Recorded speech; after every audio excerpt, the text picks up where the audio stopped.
ক্ষমা করো মাওলানা, তোমাকে ভুলে গেছে বাংলাদেশ। মাওলানা আব্দুর রশিদ তর্কবাগীশের ৩০তম মৃত্যুবার্ষিকী ছিল ২০ আগস্ট। নীরবে নিভৃতেই কেটেছে। নেই কোনো সেমিনার বা আলোচনা সভা। সারা বছরের মতো আমরা ছিলাম তাকে ভুলে। কিন্তু তিনি সেই মহান বীর, যিনি পাকিস্তান পার্লামেন্টে প্রথম বাংলায় বক্তৃতাকারী সিংহপুরুষ, ২১শে ফেব্রুয়ারি হত্যাকাণ্ডের প্রথম প্রতিবাদকারী, আওয়ামী লীগের একটানা ১০ বছরের সভাপতি।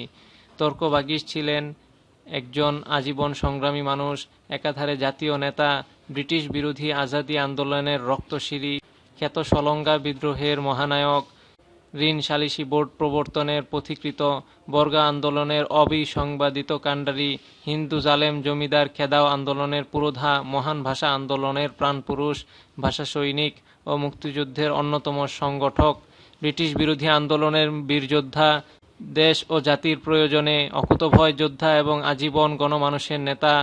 তিনি প্রথম পাকিস্তান পার্লামেন্টে বাংলায় বক্তৃতাকারী বীর। তিনি একমাত্র ব্যক্তি যিনি ৫২'র ভাষা আন্দোলনে প্রকাশ্য প্রতিবাদ করে ২১শে ফেব্রুয়ারি পূর্ব পাকিস্তান গণপরিষদের সভা থেকে সদল বলে ওয়াকআউট করেন।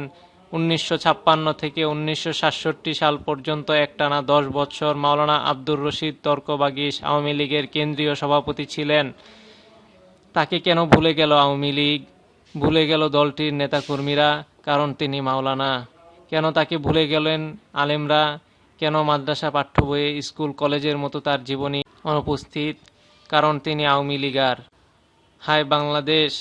বাঙালি চরিত্র নিয়ে বহু ভাষাবিদ, পণ্ডিত, জ্ঞানতাপস ডাক্তার সৈয়দ মুজতবা আলী ঠিকই লিখেছেন, বাঙালি মুসলমান ধনে কাঙাল না হলেও মনে বড় কাঙাল।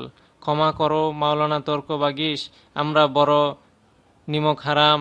এখনও আমরা আমাদের চিন্তার দৈন্যতা কাটিয়ে উঠতে পারিনি, কিন্তু এদেশের মানুষের চিন্তা চেতনাকে জাগাতে আজীবন তুমি ছিলে মহান সংগ্রামী। আজও আমরা ঘুমন্ত চেতনাহীন আশিস আর আফিমের নেশায়।